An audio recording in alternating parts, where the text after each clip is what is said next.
সরকারি সুলভ শৌচাগারের ওপরে আস্ত তিনতলা বাড়ি কি করে সম্ভব? তৃণমূলের আমলে যে সবই সম্ভব তা ফের দেখা গেল পূর্ব বর্ধমানের খণ্ডঘোষ ব্লকের খণ্ডঘোষ পঞ্চায়েতের পাঠানপাড়া এলাকায়।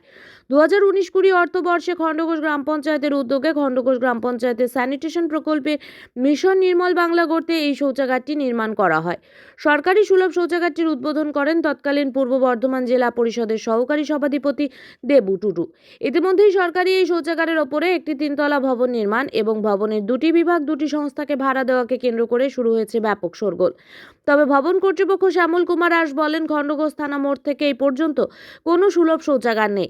খণ্ডঘোষ গ্রাম পঞ্চায়েতের পক্ষ থেকে জানানো হয়, এই এলাকাতে সরকারি কোনো জায়গা না থাকায় সুলভ শৌচাগার করা সম্ভব নয়। তাদের কথা মতো এবং সাধারণ মানুষের কথা ভেবে আমার নিজের জায়গাতেই একটি সরকারি সুলভ শৌচাগার নির্মাণের অনুমতি দেওয়া হয় এবং সেই সময় পঞ্চায়েত কর্তৃপক্ষকে জানানো হয় যে এই সরকারি শৌচাগারের ওপরে একটি ভবন নির্মাণ করা হবে। যদিও ভবন নির্মাণের অনুমতিও দিয়েছেন খণ্ডঘোষ গ্রাম পঞ্চায়েত কর্তৃপক্ষ, তবে এই বিষয়ে স্থানীয় বাসিন্দা বাপ্পা ঘোষ বলেন যে যেখানে সরকারি শৌচাগার ও তিনতলা ভবনটি নির্মাণ করা হয়েছে সেই জায়গাটি শ্রী শ্রী মদন গোপাল জিউ ঠাকুরের সম্পত্তি। ওই জায়গাটি ওই ব্যক্তি জোর জবরদস্তি আটকে রেখেছে এবং সরকারি শৌচাগার নির্মাণ ও ভবন নির্মাণ করেছে বলে অভিযোগ করেন স্থানীয় বাসিন্দা বাপ্পা ঘোষ। তবে বর্তমানে খণ্ডঘোষ গ্রাম পঞ্চায়েতের প্রধানের সাথে যোগাযোগ করতে না পারায় তার কোনো প্রতিক্রিয়া পাওয়া যায়নি। জায়গাটা দেবত্ব সম্পত্তি, এটা পূর্বতন যে সরকারের যারা ছিল রাজনীতিবিদরা তারা এটা জোরপূর্বক করেছে এটা, এবং অন্য এটা যাদেরকে দেওয়া হয়েছে তার কোনো নামের কোনো অংশই নেই এখানেতে। মানে পূর্বের পার্টি বলতে পূর্বে যে তৃণমূল সরকার ছিল তার যে বিধায়ক ছিলেন, যে পঞ্চায়েত প্রধান ছিলেন, তারাই এটার মধ্যে যুক্ত ছিলেন। কোন পঞ্চায়েত করছে এটা? এটা খণ্ডঘোষ পঞ্চায়েতের মধ্যে পড়ছে। তাহলে এই যে জায়গাটা আছে, জায়গাটা কি যারা করছেন যে ওরা দাবি করছেন ওদের নিজস্ব? এটা ওদের কাছে কোনো পেপারই নেই এখন পর্যন্ত। বর্তমান যদি আমরা সার্চিং করে দেখি এখানে কোনো লিগ্যাল পেপার নেই ওদের কাছে, ওদের নামের কোনো সম্পর্ক নেই এদের সঙ্গে। ওদের বলতে যারা আছেন শ্যামল আস ও এবং ফ্যামিলি যারা আছেন আর কি, যারা বাড়িটা করেছেন, ওদের কোনো নামই নেই। তার নামে আছে এটা? এটার নাম আছে শ্রী শ্রী মদন গোপাল জিউ ঠাকুরের দেবত্ব সম্পত্তি। এটা কতটা এরিয়া আছে এটা? এটা আছে আনুমানিক 5 কাঠার মতো। এটাকে দেখভাল কে করছিল? দেখভাল তো এখানে পড়েছিল সম্পূর্ণভাবে, জনগণ ব্যবহার করতো এখানেতে। এটা সম্পূর্ণ একটা পুজোর জায়গা ছিল, এখানে পূজা আর্চা হতো এখানেতে, কিন্তু জোরপূর্বক দখল করে বাড়ি করে নেওয়া হয়েছে। এটা কারা দখল করেছে? ওই পার্টির থ্রু থেকে এরা শ্যামল আস এরা করেছে। এখানে তো পুরো ফাঁকা এরিয়া, তার মধ্যে দেখছি বাড়িটা পুরো ফাঁকা, এখানে তো অস্বাভাবিক কাজকর্ম হয়। প্লাস হচ্ছে যে বাথরুম পায়খানা জোরপূর্বক করা হয়েছে, সেটা এখানকার নয়, এটা অন্য জায়গায় হওয়ার কথা ছিল। জোরপূর্বক করে এখানে একটা ঠিকানা করে দিচ্ছে, সরকারের নাম করে নিয়ে একটা অপচয় করা হচ্ছে এখানে আর কি। নিচে দেখছি যে তোমার যারা চার্চের আছে, মানে খ্রিস্টান ধর্ম, তাদেরকে ভাড়া দেওয়া হয়েছে এবং উপরে দেখছি উৎকর্ষ বাংলা ভাড়া দেওয়া হয়েছে। এটা এখন আমরা জানি না ভেতরে কি হয়, আমরা জানি না, ভেতরে ঢুকিনি কোনো দিন, কিন্তু অনৈতিক কাজকর্ম হয় এখানেতে। আপনারা এলাকাবাসী, যে আপনাদের এখানে এই ধরনের কাজ হয়, তার জন্য কি কোনো মানে স্টেপ নিয়েছেন? অনেকবার বলা হয়েছে, কিন্তু স্থানীয় যারা দেখভাল করেন, পঞ্চায়েতের সদস্য হোক কি রাজনৈতিক যারা সদস্য হোক, এরা আমাদের কোনো কথা শোনেনি। বর্তমান সরকার এসছে এখন, এদিকে বলা হয়েছে, এরা দেখে আশ্বাস দিয়েছে। মানে এটা যে দেবত্ব সম্পত্তির উপরে এই জিনিসটা করেছে, আপনারা কি কোনো পদক্ষেপ নিয়েছেন? আমরা পদক্ষেপ নিয়েছিলাম, আইনগতভাবে গিয়েছিলাম। আমরা ডিএম, এসডিও, বিডিও, জেলা পরিষদ, স্থানীয় পঞ্চায়েত সবাইকে জানানো হয়েছিল, কিন্তু কেউ কোনো প্রতিবাদ করেনি। আমরা 144 করেছিলাম কোর্ট থেকে, কোর্টের আইনটাকে এখানে থানাতে চাপা দিয়ে জোরপূর্বক কাজটা করা হয়েছে। কতদিন আগে ওটা? এটা 2019 সালে করা হয়েছে। এটা কিচ্ছু হয়নি? কিচ্ছু করতে হয়নি, আমরা 7 বছর ধরে কিচ্ছু করতে হয়নি। আমরা এই মুহূর্তে কি চাইছেন আপনারা? এই মুহূর্তে চাইছি এইটা ভেঙে দিয়ে পূর্বে যেমন ছিল তেমনই যেন ফাঁকা থাকে, সাধারণ মানুষ যেন ব্যবহার করতে পারে, পুজো আছে যেমন হয় তেমন হয়। কতটা জায়গা আছে তখন? 5 থেকে 7 কাঠার মতো আছে এটা। তখন কি মন্দির ছিল এখানটায়? তখন মন্দির থাকেনি, কিন্তু ওই মন্দির মানে তাঁবু করে যেটা হয় আর কি, প্যান্ডেলের মতো করে পূজা আর্চা করা হতো তখন এখানে। কী নাম আপনার? আমার নাম বাপ্পা ঘোষ। দেখুন, সুলভ শৌচাগারের একটা টাকা পেয়েছিল, নিয়ে হসপিটাল টু থানাগড়াইতে একটা হয়েছে, হসপিটাল টু এখান পর্যন্ত কেউ জায়গা দেয় নাই। নিয়ে আমি তখন ওদিকে বলি, আমাকে তখন শুধু যে তোর এই জায়গাটা তো কিনেছিস বরাবর, এতটা জায়গা আছে, 5 কাঠা জায়গা, তাহলে এক কোণে একটু যে দিতিস তাহলে আমরা সুলভ শৌচাগারটা করতাম।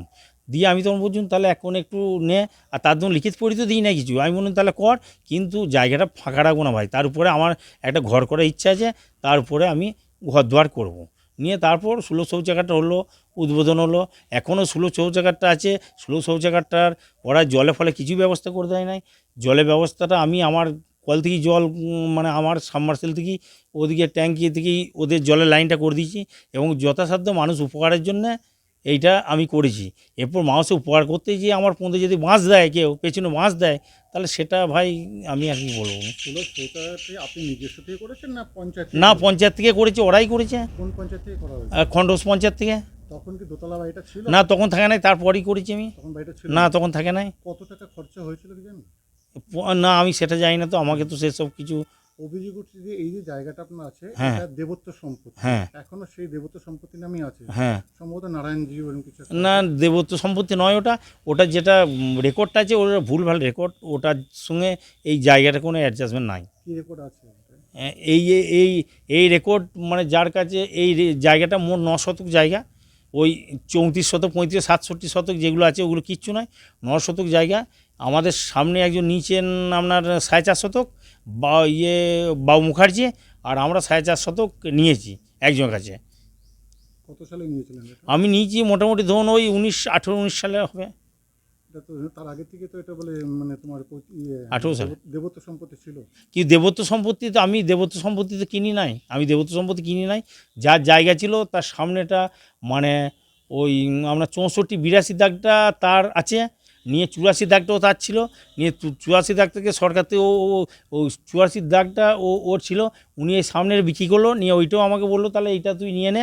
তাহলে এখন ওই সামনের তাহলে ওইটাও নিয়ে নে, আমাকে ওইভাবে একটা কাগজ কলম করে ওইভাবে দিয়ে দিয়েছে জায়গাটা। ছিল এটা? এইটা আছে মনোহর দাসের স্ত্রী দুর্গা, মনোহর সাঁতরা স্ত্রী দুর্গা সাঁতরা, আর বাসুদেব সাঁতরা, 2 শতক 3 শতক। হ্যাঁ, ওদের ছিল। হ্যাঁ, হ্যাঁ। সেটা আপনি কত সালে কিনেছেন?